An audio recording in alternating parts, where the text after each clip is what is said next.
above as well as under the water.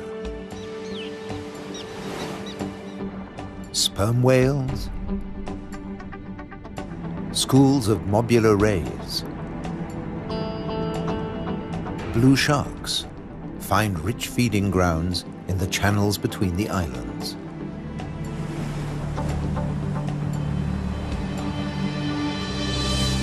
Nutrient-rich reefs draw in life. Blue whales seek out tons of krill in ocean depths. Here, around the Azores, Europe's wild islands.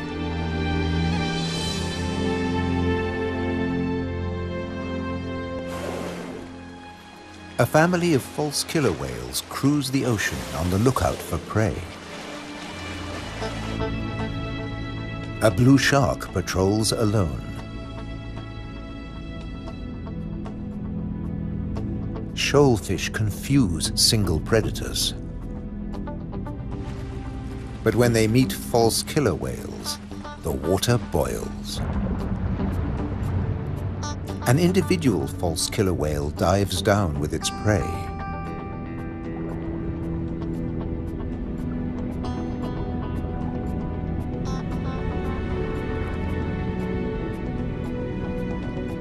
A blue shark comes late to the feast, drawn by scent molecules. But this morsel presents a problem.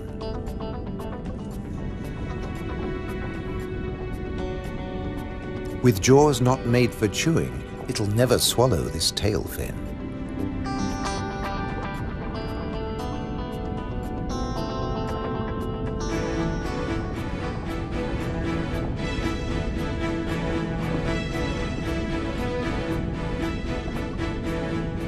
Most fish force water through their gills to breathe. This shark can't, so it has to keep moving.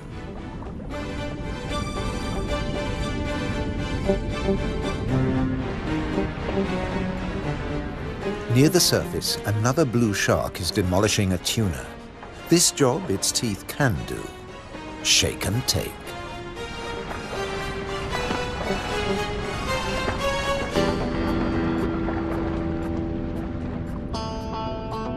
Fragments streaming from its gills float to the surface. A little extra for the seabirds.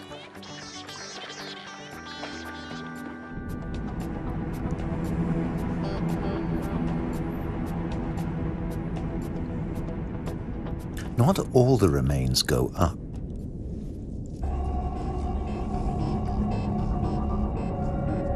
Spread by the current, the scent draws a moray eel from its cave.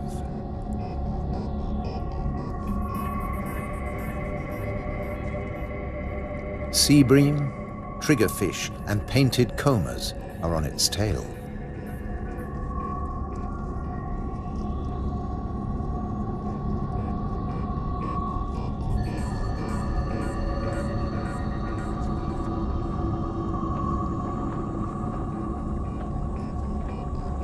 The ocean around the Azores is not short of flesh.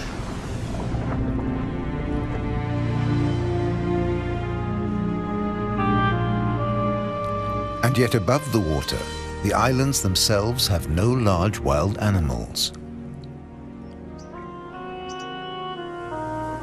When Portuguese sailors landed on the Azores in 1427, these first humans found no vertebrates at all, except birds and two small species of bat.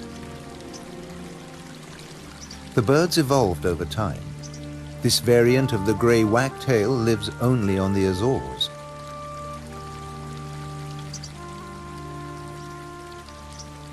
With head feathers a different color from its European relatives. Whole islands have changed too. Santa Maria must have been much warmer once.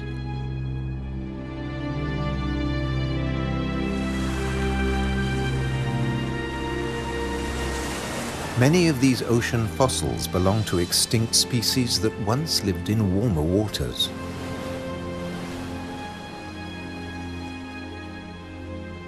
The water temperature may have fallen, but not the diversity of species.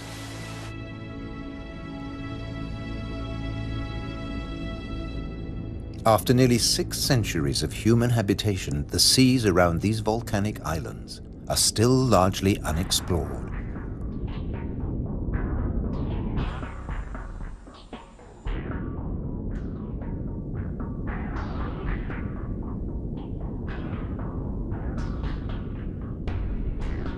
This is the world of the anglerfish.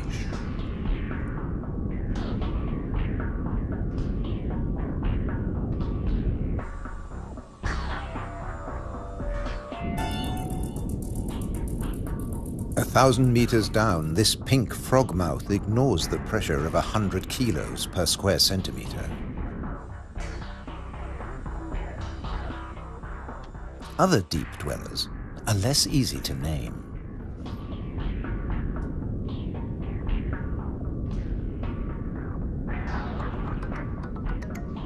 In the darkness, it's easy to underestimate your prey. It has to fit into your stomach.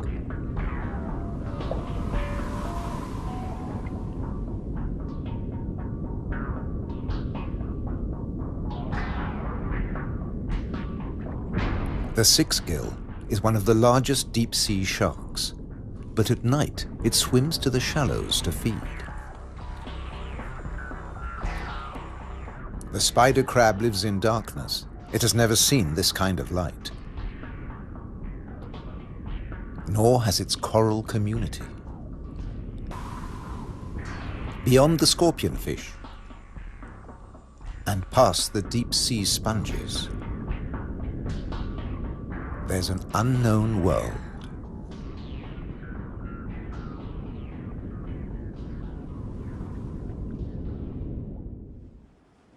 Imagine the Atlantic between Europe and America 8 million years ago. Pressure along the mid-Atlantic ridge forces the continental plates apart. Volcanoes pierce the surface on both the Eurasian and the American side. The Azores.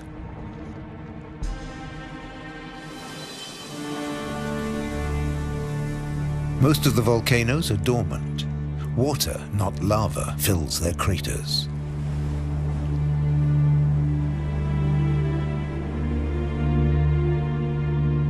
Sometimes only crater edges rear from the sea, worn down by the elements. Spawned by the sea, there too they will return. For now, it's craters that dominate the landscape. Gases still escape from fumaroles on some of the 1,700 volcanoes. Heat brings water almost to boiling point.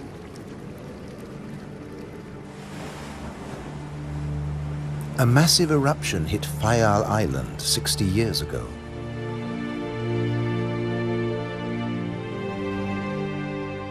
Humans couldn't live in this lunar landscape. Hundreds followed the sun to America. On the volcano's slopes, life had to begin again. Birds were pioneers on naked rock.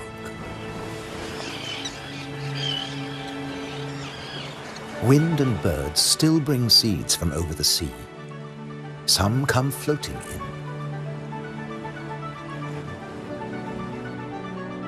Humans brought the Hottentot fig, and plants create the first soil on bare rock.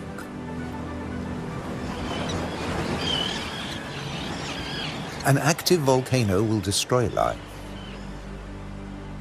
Dormant or extinct, it can create it, above and below the water. The underwater cliffs of Formigas are the summit of a volcano. Overall, the waters of Europe's wild islands are home to more than 1,500 species. This is the spiny starfish.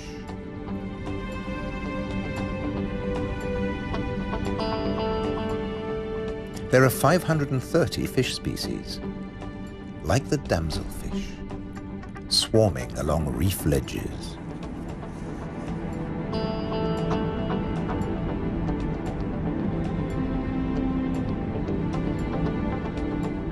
The grouper is a formidable loner. Its giant maws scare off intruders.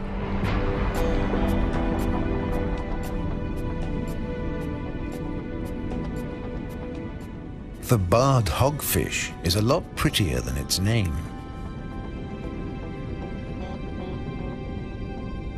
It's a protogynous hermaphrodite like its cousin, the grouper.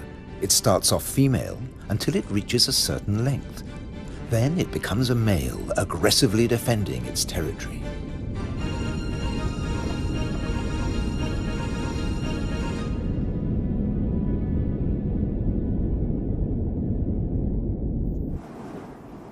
The archipelago's weather changes too, up to 4 seasons in a single day.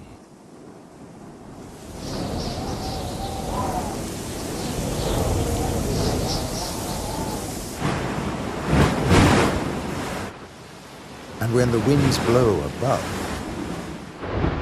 down below, no one is safe. The storm surge tears into the sea floor. But turbulence won't deter European eels from their prey. They're adaptable, living equally happily in salt and in fresh water. This is just swell. Heavy surf stirs up food. For some, that means come out and eat. For others, take cover. The powerful grouper hides in his rock grotto.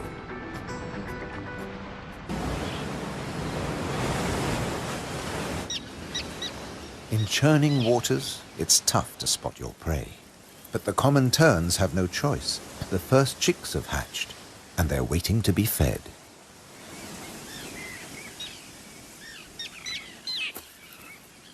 Elsewhere, adults are still brooding. The nest, a few pieces of dried grass, hardly visible. The parents sit in turn for 3 weeks. Their beak, both dagger and tweezers, is perfect for catching small fish.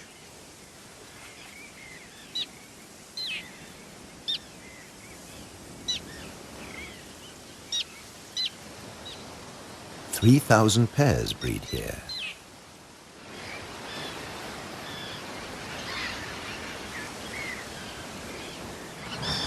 Typically, each couple lays 3 eggs.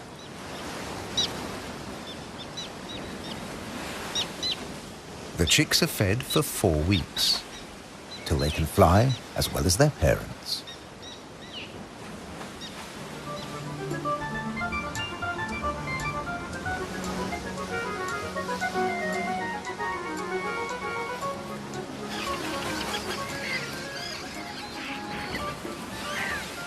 Then they're ready for takeoff on the long journey to South Africa.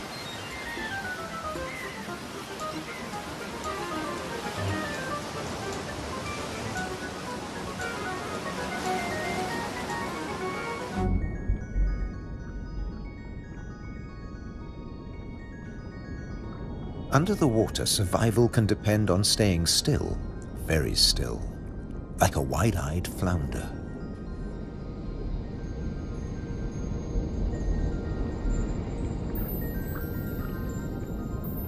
With his general-purpose military markings, the Guinean pufferfish doesn't mind being seen.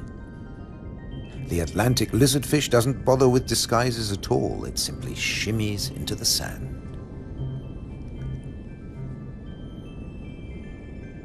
This may fool both its prey and its predators.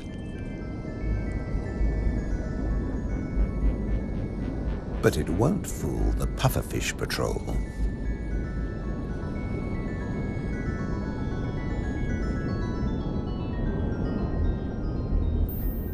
The shamefaced crab folds its pincers to protect its gills and digs itself in.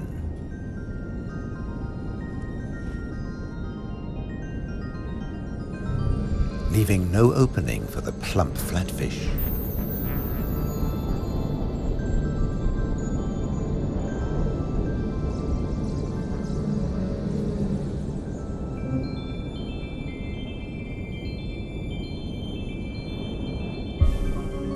Bye. A starfish flees at top speed from a marauding snail.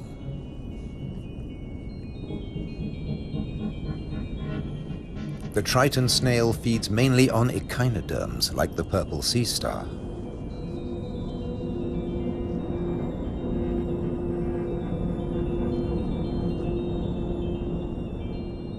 It's no big deal for an octopus. No pickings for it here.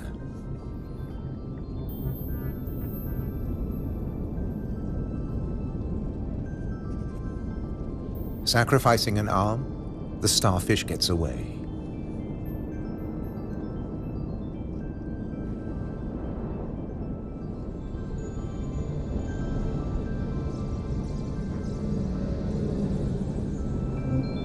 It's escaped with its life, and the limb will grow again. These wild islands in the Atlantic are a freshwater reservoir.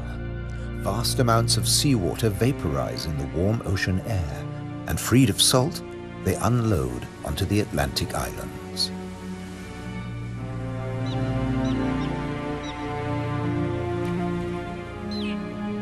The common tern flies between two worlds, fishing in the sea and in the lakes.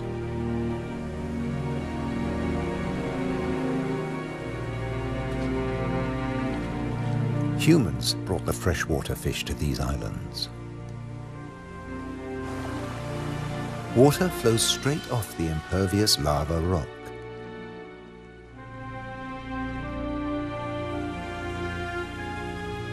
But peat moss sucks up huge quantities of water like a sponge, taking it in through every surface. Deprived of oxygen, the dead parts of the moss never rot. The extremities keep on growing, and the moss colonizes more and more of the bare rock.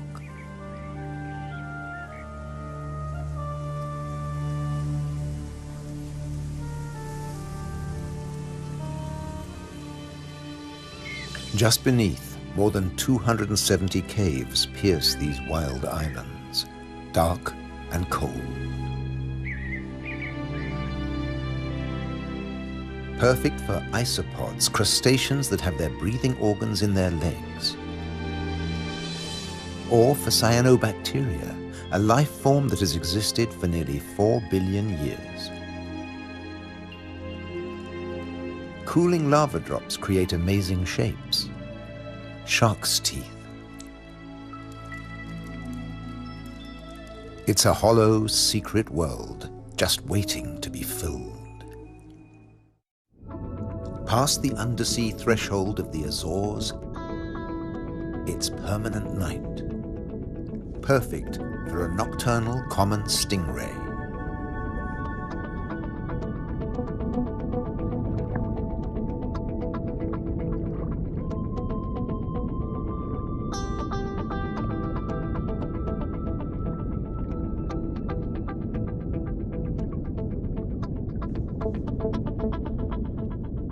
It's not alone here.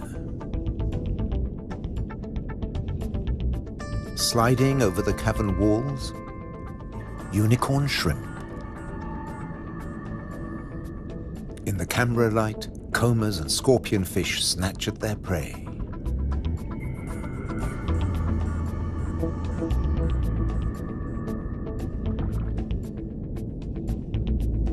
The brown moray eel is cleaning up on the cavern floor. The shrimps come up from deeper waters to spend the winter. For some, it's a short winter. The females packed with blue eggs are especially sought after.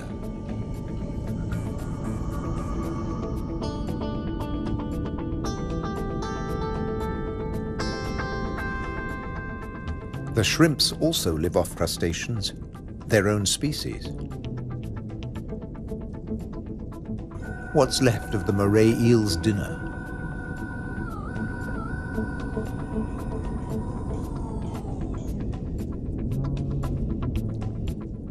First, eat your neighbor, then take time for a spot of grooming.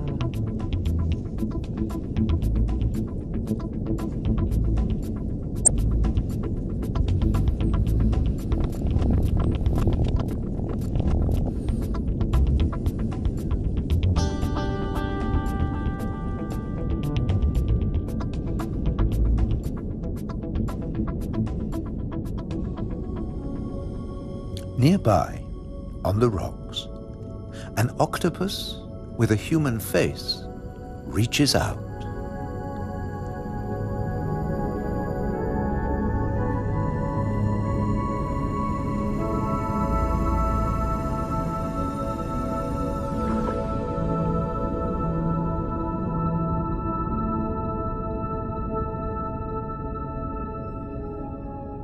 The stingray glides back to the ocean.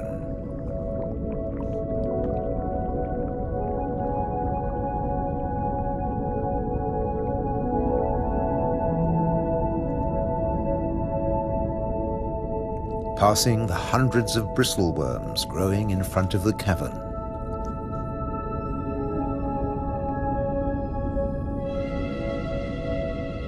Their tentacles trap particles from the passing current to eat or to construct the tubes they live in.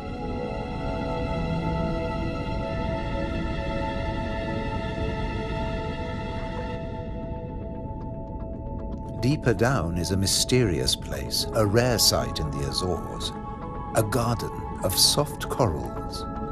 They don't make chalk exoskeletons like their tropical cousins.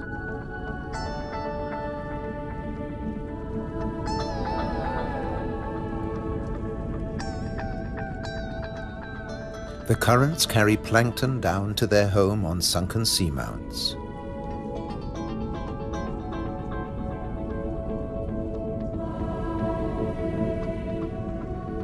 The venomous buried anemone is active only at night. During the day, it contracts. Once, scientists couldn't agree whether corals were plants or animals, so they called them anthozoa, flower animals.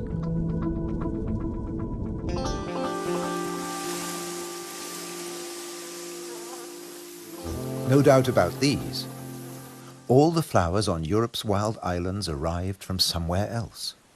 Hydrangeas came from Asia. Natural boundaries between fields.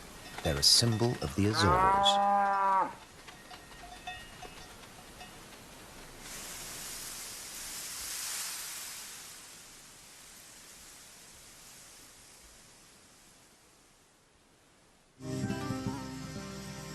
Hundreds of stone walls create hundreds of microclimates for the vines the settlers brought in the 15th century.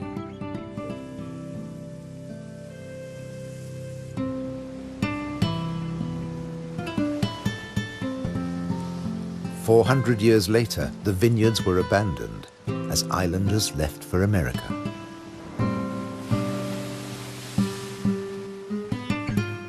The stone walls became a playground for Madeira lizards.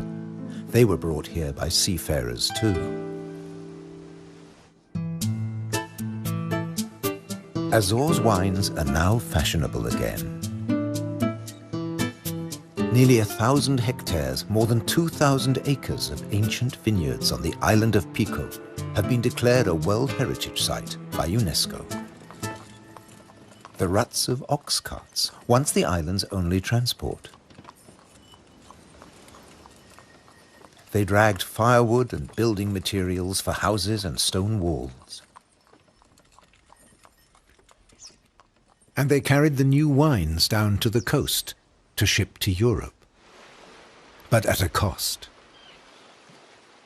Beneath these waters is the strangest, most dangerous place on the Azores. They call it the Anchor Graveyard. Scores of great iron anchors lying on the seabed. When an Atlantic storm hit, the only way to save your ship from the rocks was to cut the anchor rope fast and dash for the open sea. The iron left behind has become a rusting reef for a multitude of creatures. These anchors are coated by algae and tube worms.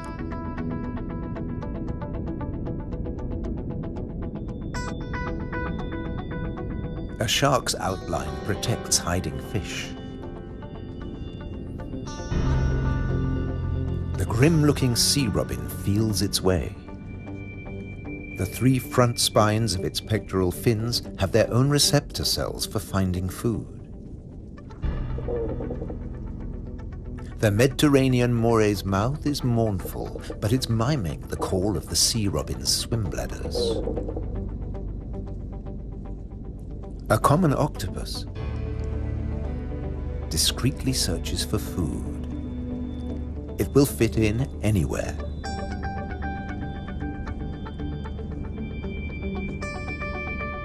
While bearded fireworms clear up the corpses in the anchor graveyard.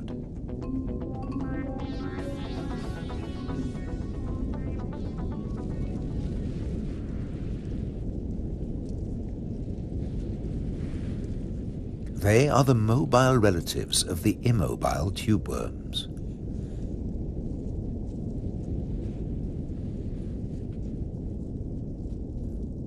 The octopus has found another spot to test its camouflage skills.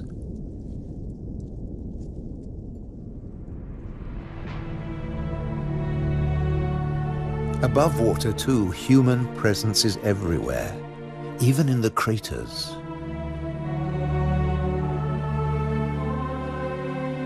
Any straight line means a wall,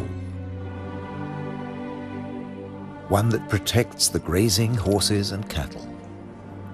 By keeping the grass short, these domestic animals help the seasonal visitors that have been coming here for thousands of years. The ruddy turnstone digs to find fresh food. Black-bellied plover fly in from Russia on their way to their winter quarters in South America and South Africa.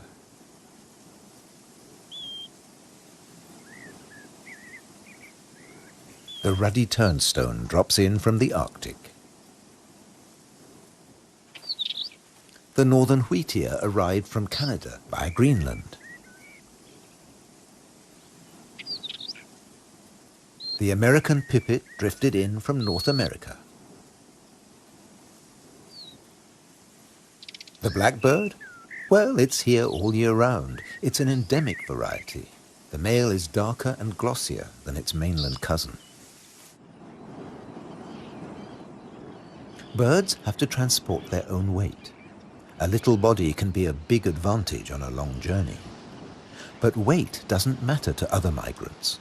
They're supported by water.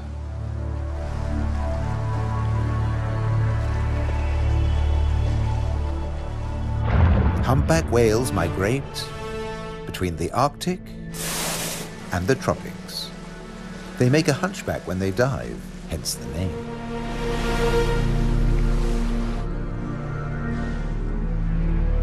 A pod of fin whales, the blue whale's closest relatives, the two species can interbreed. They swim back and forth between Arctic and subtropical waters.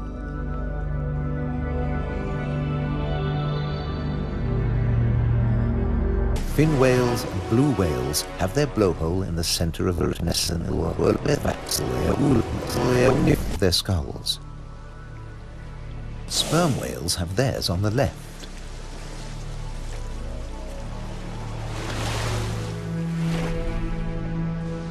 Baleen whales spend long periods sieving krill and plankton from the waters of the Azores.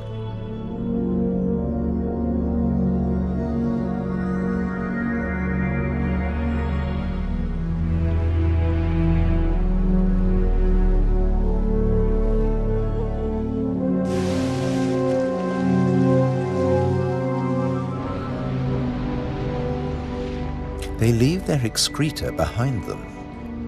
It feeds vegetable phytoplankton. Animal plankton eat the phytoplankton, and at the other end of the food chain are fish and the whales themselves. But a great deal of whale food comes from deeper down.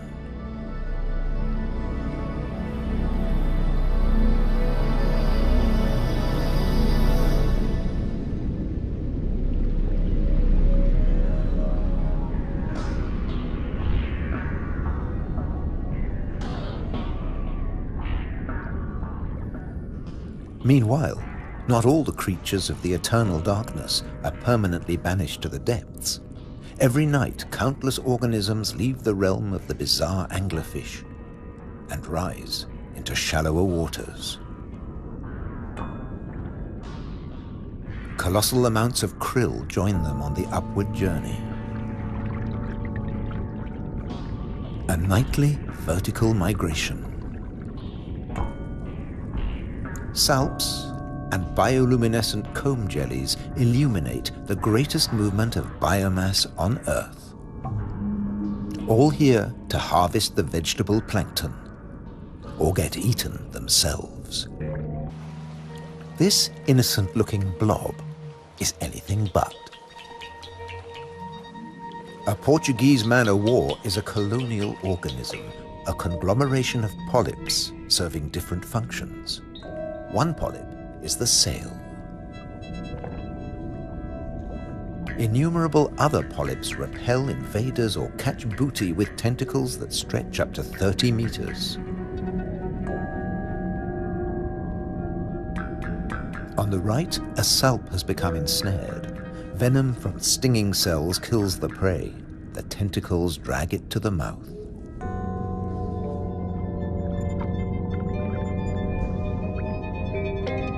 Salps are tunicates or sea squirts, more closely related to us than to jellyfish. Delicate bands of muscle rhythmically contract, pumping water through the salp's body, filtering its food.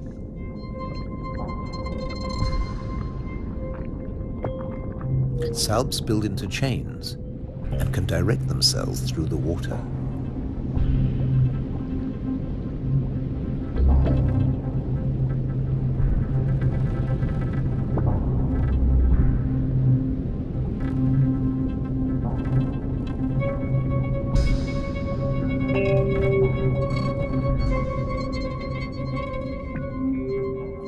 A chain can be up to a meter or longer.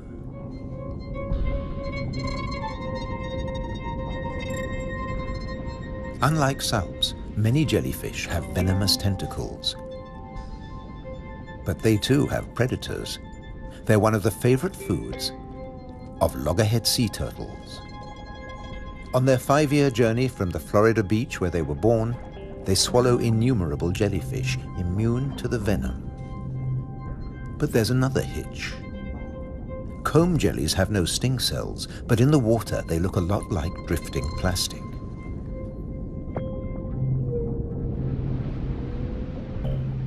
And that's the problem. The turtles try to eat plastic, and it kills them.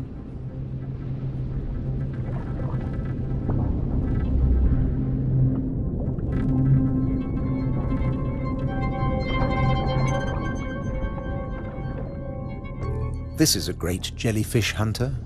At up to 3 meters in length, the ocean sunfish particularly relishes the Portuguese man-o'-war. But that too catches other jellyfish.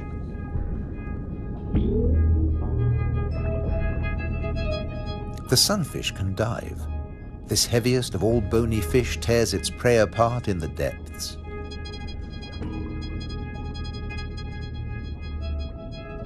The man-o'-war must stay on the surface, but it's a most effective hunter.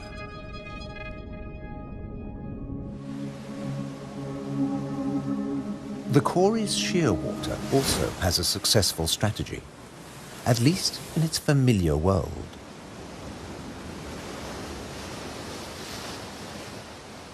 It deposits its eggs in niches high on the rocky cliffs. No surf, no high tide can reach its young. But now they face a new danger. Stray cats.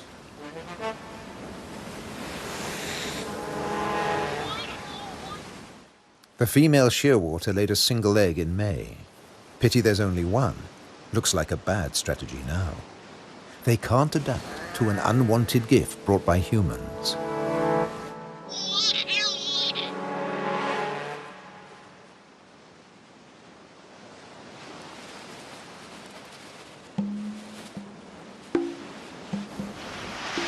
On the island of Corvo, more than 80% of predated chicks are the victims of cats.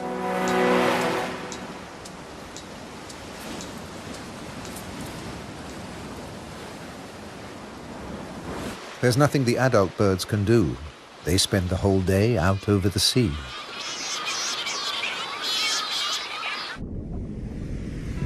By contrast, periphyton, a mix of algae, bacteria, and microbes, stay where they grow, ruled by time and tide. Some quickly find a home on flotsam and jetsam. Attached and yet mobile, they drift across the ocean. Goose barnacles fix onto hard surfaces. Their cirri grasp plankton from the water. No matter what it's made of, marine debris attracts life forms.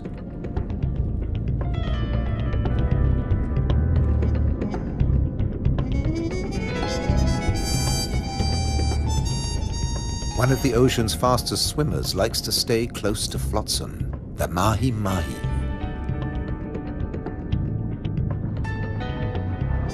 Because floats and buoys provide protection in the open sea. Some species may have survived ocean transfer as passengers on floating debris.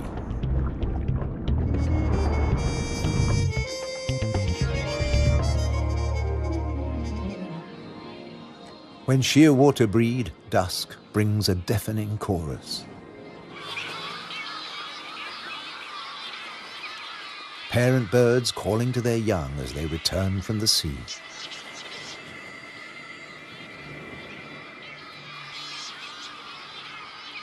The birds recognize each other's cries. 75% of all the world's shearwaters breed in gigantic colonies on the Azores.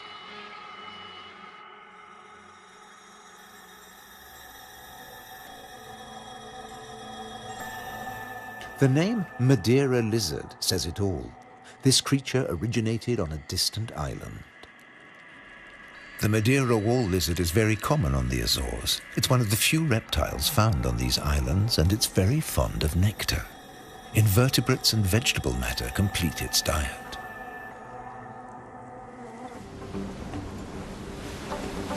Just across the bay is the domain of a giant. This is the whale shark. The world's biggest fish. That's what 12 meters of muscle and cartilage say about the whale shark. Like mobula rays, it's mainly a plankton eater, but also eats crustaceans and small fish.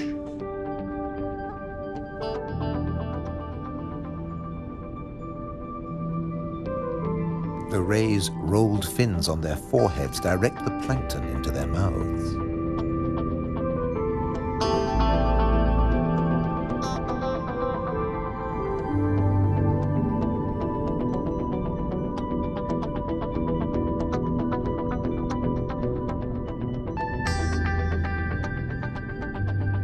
Mobula rays are part of the manta ray family. They cruise in small groups, shadowed by fish using them as cover and picking up their leftovers. Flying in slow motion, the rays dance through the ocean, round the volcanoes.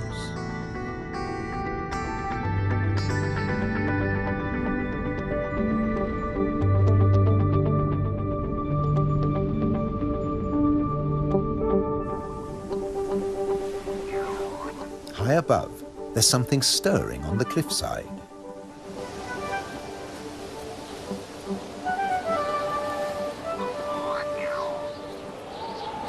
A Cory's shearwater leaves the nest niche for the first time.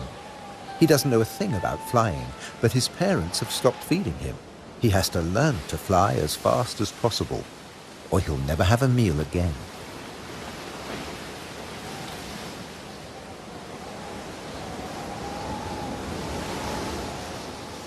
He needs a takeoff point with a fair wind.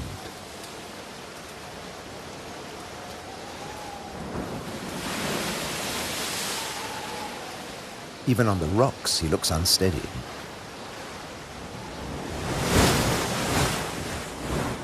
A fellow shearwater learns the difference between flying and falling.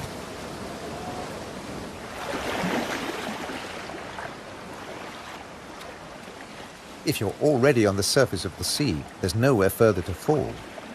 But getting aloft is even more difficult.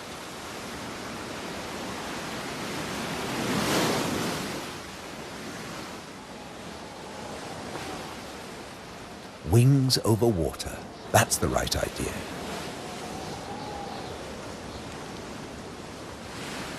Taking off from the sea in a side wind? Tough even for the experienced.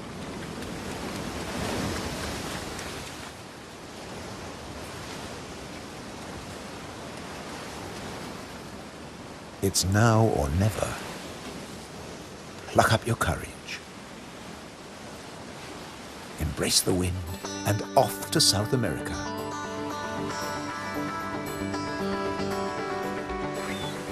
On the Azores, you're either coming or going.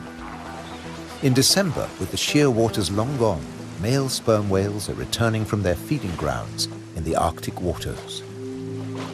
They meet males who were too young to make the journey and mothers with their young calves born while they were away.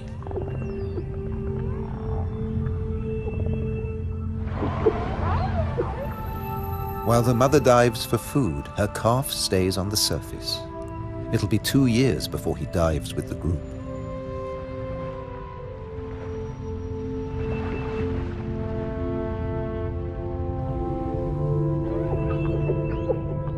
The whales will seek giant squid at a depth of 1,000 meters. At 18 meters and weighing in at 50 tons, sperm whales are the world's biggest toothed whales.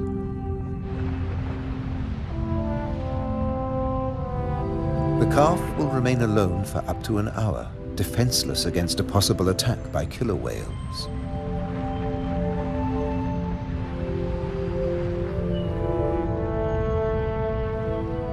Finally, the group return from the deep.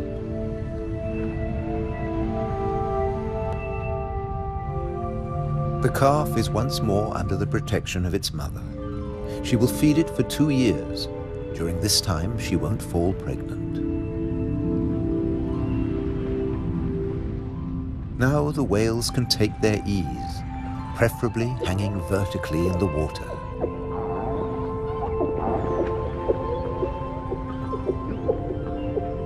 Someday the calf will join the long migration to the Arctic, before returning to Europe's wild islands,